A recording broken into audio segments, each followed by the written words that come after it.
عزیزان محترم موت میں ایسا چانس نہیں ہے کہ ایک بار مر جاؤ پھر احساس ہو کہ زندگی کیا ہے اور پھر اللہ سے کہو کہ پروردگار تیرا شکریہ تو نے زندگی عطا کی ہے. موت میں ایسا چانس نہیں ہے نا. پھر موت میں کیسے؟ دانت میں جب خراب ہو جاتے ہیں تب عبرت لے لیتے ہیں, آنکھ میں درد ہے تب عبرت لیتے ہیں. موت میں موت کی عبرت کا راستہ یہی ہے جب کسی کو قبرستان چھوڑنے جاؤ تبھی واپس آتے ہوئے سمجھو کہ پروردگار نے یہ ایک موقع اور دیا ہے مجھے, ورنہ جو مجھے میرے گھر سے بلانے والا ہے وہ یہاں پر بھی روک سکتا ہے. وہ روک سکتا ہے نا, وہاں پر بھی روک سکتا ہے وہ. لیکن عزیزان محترم کو موقع دیتا ہے کہ جاؤ اس کو دفنا رہے ہو, دیکھو یہ کاندھوں پر چل کر آیا ہے, یہ اپنے پیروں پر چل کر نہیں آیا ہے, یہ کچھ لے کر نہیں آیا ہے, یہ اپنی شہرت نہیں لے کر آیا ہے, یہ دولت نہیں لے کر آیا ہے, یہ مال نہیں لے کر آیا ہے, یہ صرف اعمال لے کر آ سکتا ہے. لیکن عزیزان محترم ہم پھر بھی غفلت میں ہیں, پھر بھی ہم بھولے ہوئے ہیں.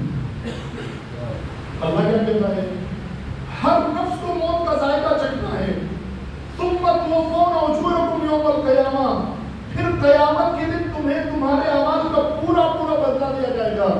اس آیت میں بڑی باریکی ہے عزیزان محترم. اللہ تعالیٰ کو کہہ رہا ہے کہ قیامت کے دن تمہیں تمہارے اعمال کا پورا پورا بدلہ دیا جائے گا. یعنی چاہے کسی نے اچھے اعمال کیے ہوں اس کا بھی پورا بدلہ, اور چاہے برے اعمال کیے ہوں اس کا بھی پورا بدلہ. یہ پورا پورا بدلہ دیا جائے گا. توفونا یعنی بالکل پورا پورا بدلہ دیا جائے گا. اس کا معنی کیا ہے؟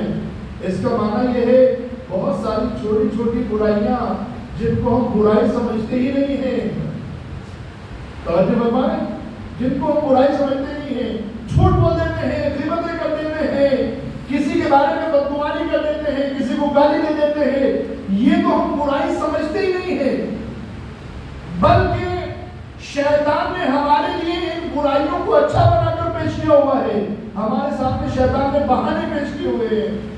جھوٹ کو کہہ دیتے ہیں کہ مثال کے طور پر فرینڈ, غیبت کو کہہ دیتے ہیں کہ نہیں یہ تو میں حقیقت بیان کر رہا ہوں, وہ ایسا ہی ہے.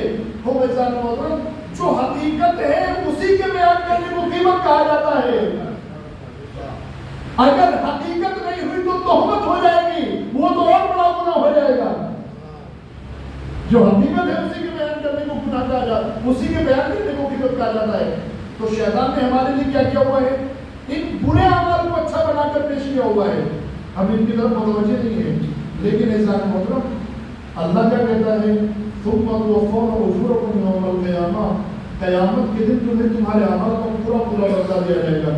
میں سورہ لقمان کی آیت آپ کی خدمت میں پڑھتا ہوں. بسم اللہ الرحمن الرحیم. یا بنی انہا ان تکو مثقال حبۃ من خردل, اے میرے بیٹے تو نے جو نیکی انجام دی ہے اگر وہ نیکی ایک دانے کے برابر ہو اور وہ کسی پہاڑ کے درمیان کھو گئی ہو یا آسمان میں بکھر گئی ہو, اللہ تعالیٰ اس نیکی کو نکال کر لے کر آئے گا قیامت کے دن.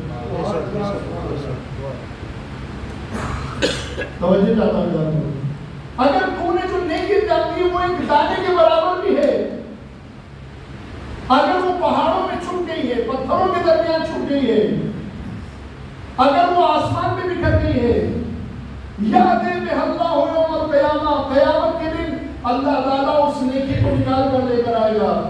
مثال کے طور پر آپ ہل ٹریکنگ کے لیے گئے, پہاڑ پر گئے, آپ نے دیکھا ایک پرندہ ہے جو ایک درخت میں, کانٹوں دار درخت میں پھنسا ہوا ہے. آپ نے اس پرندے کو نکال دیا, وہ اڑ گیا. آپ بھول جاؤ گے کہ آپ نے پہاڑ پر کانٹوں دار درخت سے کسی پرندے کو آزاد کرایا تھا. یہ نہیں کہ پہاڑ میں بکھر جائے گی, کسی نے نہیں دیکھا آپ نے کیا تھا, لیکن اللہ تعالیٰ قیامت کے دن اس نیکی کو نکال کر لائے گا. اللہ تعالیٰ نکال کر لائے گا, اللہ نہیں بھولنے والا ہے. آسمانوں میں نیکی کیسے بکھر سکتی ہے؟ مثال کے طور پر آج مثالیں دے سکتے ہیں, اس زمانے میں سمجھنا تھوڑا مشکل تھا. آپ جہاز میں سفر کر رہے ہیں, نماز کا وقت ہوا, صبح کی نماز کا وقت چھوٹا رہتا ہے. اگر جہاز سے اترنے کے بعد نماز پڑھیں گے تو قضا ہو جائے گی, لہذا آپ نے نماز سے جگہ نکالی, مہر نکالی اور نماز پڑھ لی. ایک اور بندے مومن نے دیکھا, اس کو بھی نماز پڑھنا تھی, اس کے پاس مہر نہیں تھی, آپ نے نماز پڑھی، اس نے مہر مانگی، آپ نے اس کو مہر دے دی، وہ آپ کو نہیں جانتا، آپ اس کو نہیں جانتے، اس کے بعد کبھی زندگی میں ملیں گے بھی نہیں، لیکن آپ نے اس کے ساتھ ایک چھوٹی سی نیکی کی ہے نا، اس کو ایک مہر دیتی ہے، آپ اس نیکی کو شاید بھول جاؤ گے، لیکن اللہ کہتا ہے کہ میں قیامت کے دن اس نیکی کو نکال کر دوں گا۔ اگر ذرہ برابر بھی نیکی انجام دی ہے، چاہے وہ آسمانوں میں بکھر گئی ہو، چاہے پہاڑوں میں کھو گئی ہو، قیامت کے دن اللہ تعالیٰ اس کو نکال کر لے کر آئے گا۔ لیکن احسان محترم، اس کے سامنے اگر برائی بھی انجام دی ہے ذرہ برابر، تو اس کو بھی نکال کر لے کر آئے گا، اس کو بھی نکال کر لے کر آئے گا۔ آپ سورہ زلزال کو اٹھا کر دیکھیں، فَمَن يَعْمَلْ مِثْقَالَ ذَرَّةٍ خَيْرًا يَرَهُ وَمَن يَعْمَلْ مِثْقَالَ ذَرَّةٍ شَرًّا يَرَهُ، جو ذرہ برابر نیکی انجام دے گا وہ بھی اس کو دیکھ لے گا، اور جو ذرہ برابر برائی انجام دے گا وہ بھی اس کو دیکھ لے گا۔ اور قرآن میں جو آیت ہے نا سورہ میں، وہ دیکھ لے گا ہے، دیکھ لے گا۔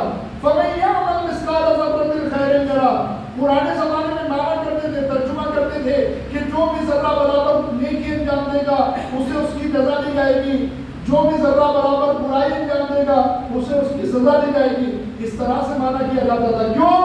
اس لیے کہ دیکھنے کا کانسیپٹ سمجھ میں نہیں آتا تھا کہ کیسے دیکھے گا، لیکن آج تو آپ کے ہاتھ میں موبائل ہے نا، ابھی تو سمجھ میں آ رہا ہے جو یہاں پر ہو رہا ہے وہ وہاں کیسے دکھایا جائے گا۔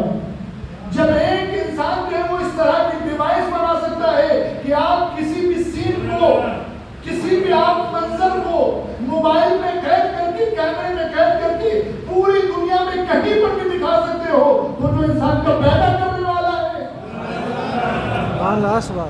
جس نے انسان کو پیدا کیا ہے، وہ نہیں دکھا سکتا ہے، یقیناً دکھا سکتا ہے، اور وہ دکھائے گا۔ کیوں دکھائے گا؟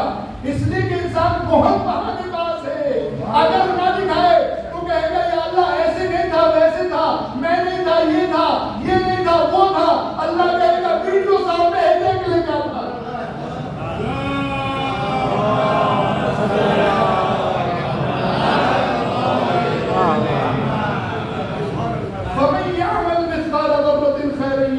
اور اس میں بھی اللہ کا، میرے سے تم محسوس کریں اللہ تعالیٰ کے لطف کو، اللہ تعالیٰ کے کرم کو محسوس کریں۔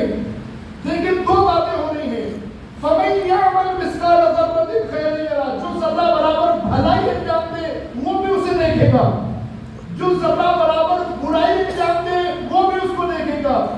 یہاں پر بھی آپ اللہ تعالیٰ کا لطف دیکھیں، پہلے بندے کی بھلائی کی بات کر رہا ہے، بعد میں برائی کا ذکر کیا گیا ہے۔ یہ بھی تو لطف ہے نا انسان مطلب، پہلے بھلائی کی بات کر رہا ہے اور اس کے ذریعے سے دعوت دی جا رہی ہے کہ بھلائی کرنا، برائی نہیں کرنا۔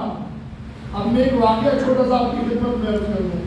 پیغمبر اصحاب کے درمیان بیٹھے ہوئے تھے مسجد میں، ایک بدو عرب جو گاؤں دیہات میں آبادی سے دور رہتے تھے، جنگل بیابان میں، اور بھیڑ وغیرہ جو ہے وہ چراتا تھا کسی کی، تو وہ لوگ وہ شہروں میں کم آتے ہیں۔ آج کے ٹائم میں بھی جو لوگ فارم وغیرہ ہوتے ہیں وہاں پر جانوروں کی یا باغات کی دیکھ بھال کرتے ہیں، تو وہ لوگ زیادہ تر اندر ہی رہتے ہیں، شہر میں کم آنا ہوتا ہے۔ اس زمانے میں بہت زیادہ تھا، آج تو بائک ہے، گاڑی ہے، ذرا سی دیر میں جو وہ سفر طے ہو جاتا ہے، اس زمانے میں سارا کچھ سوچنا پڑتا تھا۔ تو ایک عرب جو ہے بدو پیغمبر کی خدمت میں آیا، مسجد میں بیٹھے ہوئے تھے، پیغمبر سے آ کر کہنے لگا کہ یا رسول اللہ، میں اسلام تو لے آیا ہوں لیکن بہت زیادہ معلومات مجھے دین کے بارے میں نہیں ہے، آپ مجھے قرآن سکھا دیجیے۔ پیغمبر نے ایک صحابی سے کہا کہ تم اس کو قرآن سکھاؤ۔ اب اتفاق سے اس وقت سورہ زلزال نازل ہوا تھا، تو وہ صحابی کے پاس بیٹھا، صحابی نے اس کو سکھانا شروع کیا، تو صحابی نے کہا کہ تازہ سورہ نازل ہوا، پہلے یہ سکھا دیتا ہوں، یہ قرآن سیکھنا آیا تھا۔ وہ سورہ زلزال سکھا دیا اس کو، بسم اللہ الرحمن الرحیم، اذا زلزلت الارض زلزالها واخرجت الارض اثقالها، پورا سورہ پڑھتے پڑھتے جب یہاں پر پہنچا، یہ جو آخری آیت ہے میں نے آپ کی خدمت میں عرض کی، فَمَن يَعْمَلْ مِثْقَالَ ذَرَّةٍ خَيْرًا يَرَهُ وَمَن يَعْمَلْ مِثْقَالَ ذَرَّةٍ شَرًّا يَرَهُ، یعنی جو بھی ذرہ برابر بھلائی انجام دے گا وہ بھی اسے دیکھے گا، جو بھی ذرہ برابر برائی انجام دے گا وہ بھی اس کو دیکھ لے گا۔ جیسے ہی اس بدو نے، یہ گاؤں کے رہنے والے نے جو فارم وغیرہ پر رہتا تھا، جیسے اس نے یہ دونوں آیتیں سنی تو سننے کے بعد کہنے لگا کہ یہ واقعی اللہ تعالیٰ کی جانب سے نازل ہوئی دونوں آیتیں؟ کہا کہ ہاں، کہا یہ اسلام کا دستور یہی ہے، اسلام کا قانون یہی ہے؟ کہا ہاں یہی قانون ہے۔ کب پیغمبر نے یہی کہا ہے؟ کہا یہی کہا ہے۔ تو کہتا ہے کہ بس کہ میرے لیے یہی دو آیتیں کافی ہیں۔ توجہ جانا، میرے لیے یہ دو آیتیں کافی ہیں۔ ابھی یہ کہنے کے بعد وہاں سے چل دیا۔ ابھی صحابی بیچارہ چکر میں پڑ گیا، میرے لیے تو پورا قرآن کافی نہیں ہوا، اس کو ایسا کیا سمجھ میں آ گیا جو مجھے سمجھ میں نہیں آیا۔ یہ کھڑا ہوا پیغمبر سے کہا کہ یہ تو بچی دیوانہ تھا، دو آیتیں سیکھنے کے بعد کہتا ہے کہ میرے لیے کافی ہے۔ پیغمبر نے فرمایا خرج فقیہا، یہ دین کی مکمل سمجھ لے کر نکلا ہے۔ یہ دین کی مکمل سمجھ لے کر نکلا ہے۔ کیوں؟ ایسا محترم یہ کانسیپٹ سمجھ گیا ہے، تھیوری اس کے لیے کلیئر ہو گئی ہے۔ وہ کہنے لگا صحابی کے کہ حضور فقیہ بن کر نکلا ہے، کیسے؟ پیغمبر نے کہا بلا اس کو، بلایا گیا، کہا دو آیتیں تیرے لیے کیسے کافی ہوگی؟ کہا کہ میں نے یقین کر لیا کہ اللہ تعالیٰ کے یہاں پر ذرے کا بھی قانون ہے، ذرہ یعنی چھوٹے سے چھوٹے قانون کا بھی قانون ہے، کام کا بھی قانون ہے، اور میں نے یقین کر لیا ہے کہ اللہ تعالیٰ قیامت کے دن ذرہ برابر بھلائی بھی دکھائے گا، برائی بھی دکھائے گا۔ لہٰذا میں نے طے کر لیا ہے آج سے کوئی بھی کام ایسا نہیں کروں گا کہ جب محشر میں سب کے سامنے اس کو دکھایا جائے تو مجھے شرمندہ ہونا پڑے۔ سبحان اللہ، سبحان اللہ۔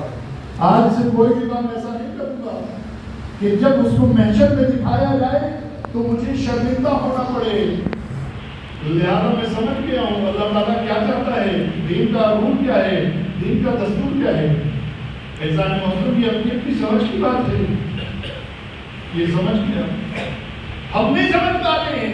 ذرے کا بھی حساب ہے ایسا محترم، ذرہ اسے کہتے ہیں جو آنکھ سے دکھائی نہیں دیتا ہے، جس کو دیکھنے کے لیے وہ ذرہ بھی لینا پڑتا ہے۔ اللہ تعالیٰ اس کو بھی دکھانے والا ہے، لہذا ایزان محترم بہت باریک ہے، بہت باریک ہے ایزان محترم، لہذا خیال رکھیں، علماء بہت خیال رکھتے ہیں۔ میں امام خمینی کا ایک واقعہ آپ کی خدمت میں عرض کرتا ہوں، صلوات پڑھیں محمد اللہم صلی علی محمد وعلی محمد۔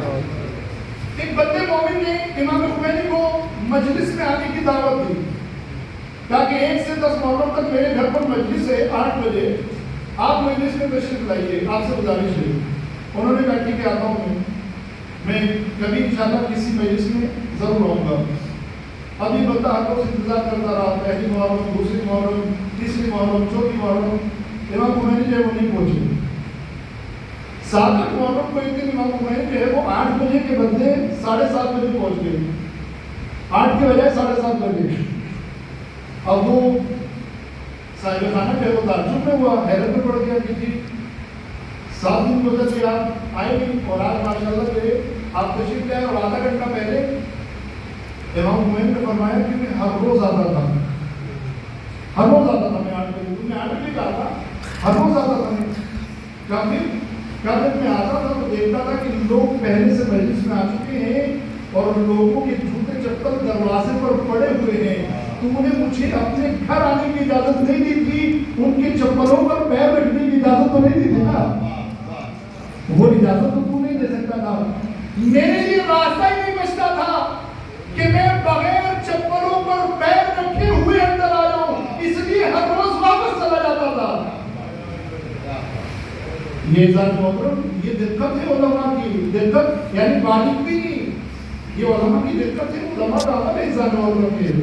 سلام علیکم محمد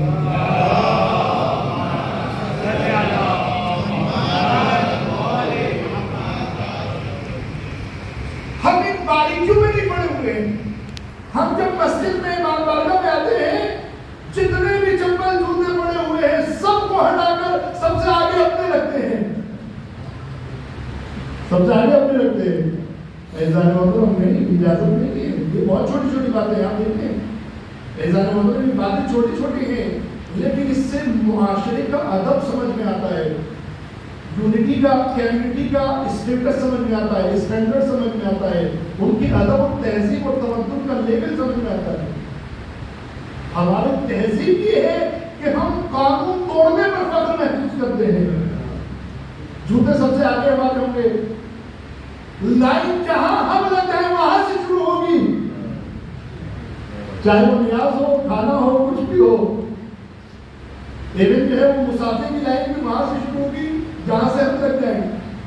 ایسا نہیں ہوتا کہ باریکی میں ہے، اگر کوئی ایک بندہ ناراض ہو جائے تو اس کا حساب دینا پڑے گا، جو ناراض نہیں ہوا وہ تو کوئی بات نہیں، لیکن جو ناراض ہو جائے گا اس کا حساب دینا پڑے گا۔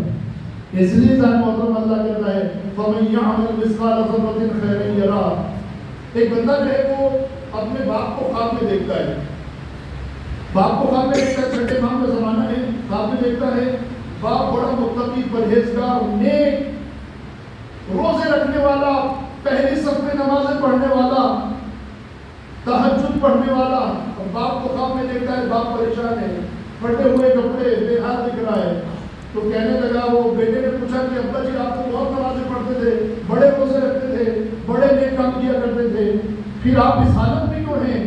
کہا کہ بیٹا فلاں شخص جو ہے وہ مجھ سے ناراض ہے، فلاں شخص جو ہے وہ ایک دن بیابان سے آ رہا تھا، اپنے کھیت سے آ رہا تھا، میں اس کے پیچھے پیچھے چلا رہا تھا، اس نے اپنے سر پر جانوروں کا چارہ رکھا ہوا تھا، میں پیچھے چل رہا تھا، میں نے دانت صاف کرنے کے لیے، ٹوپک ہوتی ہے نا، میں نے دانت صاف کرنے کے لیے اس کی گھاس میں سے اس کی بغیر اجازت کے ایک ڈنڈی توڑ لی اور اس سے دانت صاف کر لیے۔ وہ بندہ مجھ سے راضی نہیں تھا، اس کی ناراضگی کی وجہ سے میں عذاب میں اٹکا ہوا ہوں، باقی سب کچھ کلیئر ہے، جا کے اس سے میرے لیے معافی مانگی۔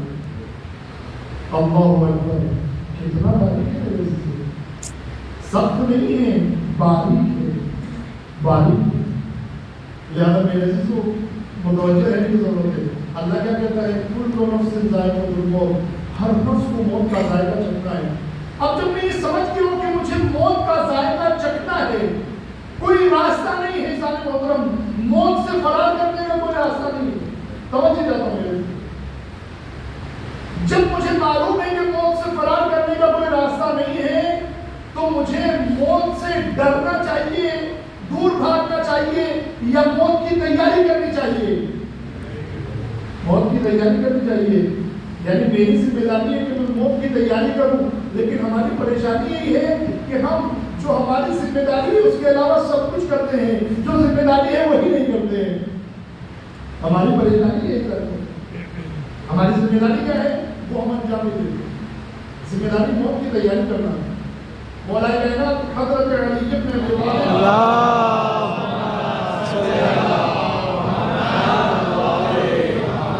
کی تیاری کے حوالے سے آپ کی خدمت میں یہ چھوٹا سا واقعہ عرض کر دوں۔ مولا کائنات نے دیکھا کہ ایک بندہ جو ہے وہ لرز رہا ہے، کانپ رہا ہے۔ ابھی تیاری کرنے کا بھی طریقہ ہوتا ہے، ایسا نہ ہو کہ انسان جو ہے وہ اوور ایکٹنگ کے نام سے مشہور ہو جائے۔ امام نے دیکھا ایک بندہ لرز رہا ہے، کانپ رہا ہے، ہاتھوں میں اس کے راشا پڑا ہوا ہے، ہل رہا ہے۔ امام نے اس سے پوچھا کہ ماں باہر لگا یا عبداللہ، اللہ کے بندے تجھے کیا ہو گیا ہے، کیوں کانپ رہا ہے تو کہنے لگا انی اخاف اللہ، مولا مجھے اللہ سے ڈر لگ رہا ہے۔ توجہ چاہتا ہوں میرے سے، وہ کہنے لگا کہ مولا مجھے اللہ سے ڈر لگ رہا ہے۔ امام نے فرمایا یا عبداللہ خف ذنبک وعدل اللہ الذی، اے اللہ کے بندے اللہ سے کیوں ڈرتا ہے؟ اپنے گناہوں سے ڈر، اپنے گناہوں سے ڈر اور اللہ کی عدالت سے ڈر، اس لیے کہ وہ تیرے فیصلے کرنے میں عدالت کو استعمال کرنے والا ہے۔ اللہ سے کیوں ڈرتا ہے؟ اللہ کوئی ڈراؤنی چیز ہے؟ اللہ کوئی نعوذ باللہ درندے کی طرح چیز ہے جس سے ڈر کر دور بھاگے؟ اللہ سے ڈرنا نہیں ہے انسان محترم۔ اللہ سے ڈریں گے تو کیا ہوگا؟ شیر سے ڈرتے ہیں، اس کے پاس جاتے ہیں دور جاتے ہیں، شیر سے ڈرتے ہیں، تصور کریں دور جائیں گے، سانپ سے ڈرتے ہیں، اس کو جا کر گلے لگاتے ہیں، دور جاتے ہیں اس سے، جس سے ڈرتے ہیں اس سے دور جاتے ہیں۔ اگر اللہ سے ڈرنے لگے تو مسجد میں کون آئے گا؟ اور جس سے ڈرتے ہیں اس سے دور جاتے ہیں نا۔